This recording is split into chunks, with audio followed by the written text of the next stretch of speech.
혹시 그거 아세요? 생각보다 많은 자폐 성인들이 정신건강 문제로 힘들어하는데도 정작 필요한 도움은 제대로 받지 못하고 있다고 합니다. 왜 그럴까요? 기존의 치료 방식이 그들의 경험을 제대로 존중해주지 못했기 때문인데요. 오늘 이 자료 분석에서는 바로 그 이야기를 좀 해볼까 합니다. 자, 그럼 어디서부터 시작해야 할까요? 이 모든 이야기의 출발점은 바로 병리적인 시선에 맞서서 나라는 존재를 스스로 증명해야만 했던 자폐 당사자들의 목소리에서 시작됩니다. 정말 강력한 말이죠. 이 한 문장이 이 주제의 핵심을 그대로 보여줍니다. 이건 그냥 어떤 이론적인 얘기가 아니라 한 사람의 존엄성에 대한 이야기라는 걸요. 자, 그럼 이런 질문을 한번 던져볼 수 있겠죠? 아니, 도대체 왜 한 사람이 나는 온전한 사람이다 라고 이렇게 소리쳐야만 했을까요? 누가 그걸 의심이라도 했다는 걸까요?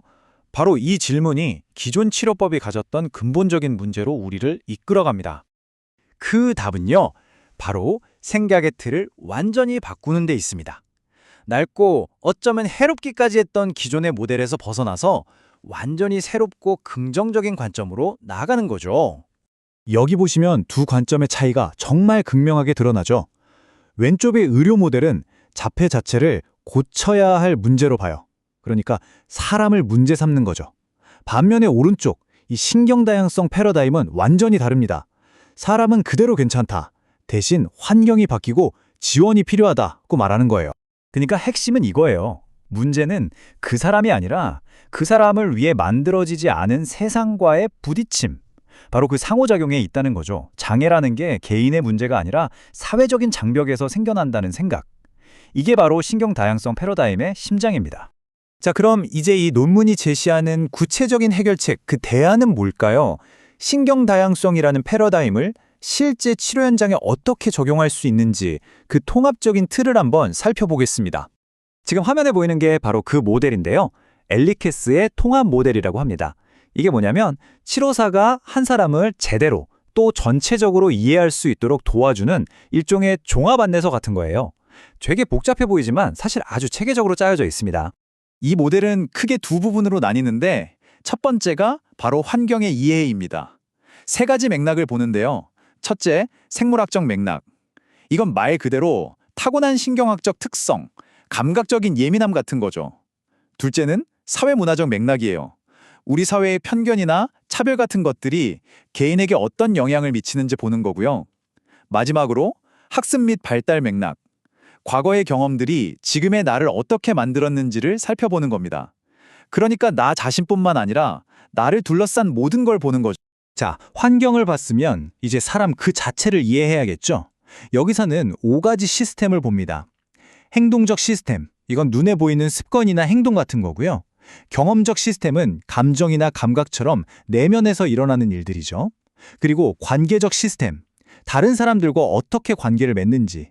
또 방어적 시스템이라고 해서 상처받지 않으려고 무의식적으로 나를 보호하는 방식도 살펴봅니다. 마지막으로 인지적 시스템, 이건 내가 나 자신에 대해 어떤 이야기를 만들어가는지, 어떤 신념을 갖고 있는지를 보는 거예요. 정말 한 사람의 모든 걸 다 들여다보는 거죠. 자, 지금까지는 좀 이론적인 얘기였죠. 그럼 이 복잡해 보이는 모델이 실제 상담에서 어떻게 쓰이는지 구체적인 사례를 통해 한번 생생하게 따라가 보겠습니다. 오늘 우리가 만나볼 사례는 레온이라는 사람입니다. 레온은 24살의 트랜스젠더 남성이고요. 최근에 자폐 진단을 받았어요. 그리고 불안 증상 때문에 치료를 받으러 왔습니다. 자, 치료 과정의 첫 단계는 바로 맥락 이해하기였습니다. 먼저 레온이 소리에 굉장히 민감하다는 생물학적 특성을 파악했어요. 그래서 소음 제거 헤드폰을 쓰기 시작했죠. 그리고 두 번째, 직장에서 힘든 게 내가 부족해서가 아니라는 걸 깨닫게 됐어요. 이건 내 잘못이 아니라 나를 배려하지 않는 환경과 사회의 편견 때문이라는 걸 알게 된 거죠. 문제를 외부화한 거예요. 이것만으로도 큰 변화인데 여기서 그치지 않았습니다. 이제 새로운 적응 방식을 만들어 나갔어요. 행동적으로는 몸이 상할 정도로 강박적으로 하던 운동을 멈추고 사람들과 어울려서 즐겁게 할 수 있는 운동으로 바꿨고요. 경험적으로는 그냥 힘들다, 답답하다고만 느꼈던 감정의 정체를 알게 됐어요. 아, 내가 지금 느끼는 이 압도되는 느낌이 사실은 외로움과 두려움이었구나 하고 자기 감정에 이름을 붙여준 거죠. 그리고 마침내 레온은 자기 자신에 대한 이야기를 새로 쓰기 시작합니다. 나는 실패자라는 오랜 믿음을 버리고 자폐인으로서의 정체성을 긍정적으로 받아들이게 된 거죠. 이게 인지적인 변화예요. 또 관계적으로도 달라졌어요.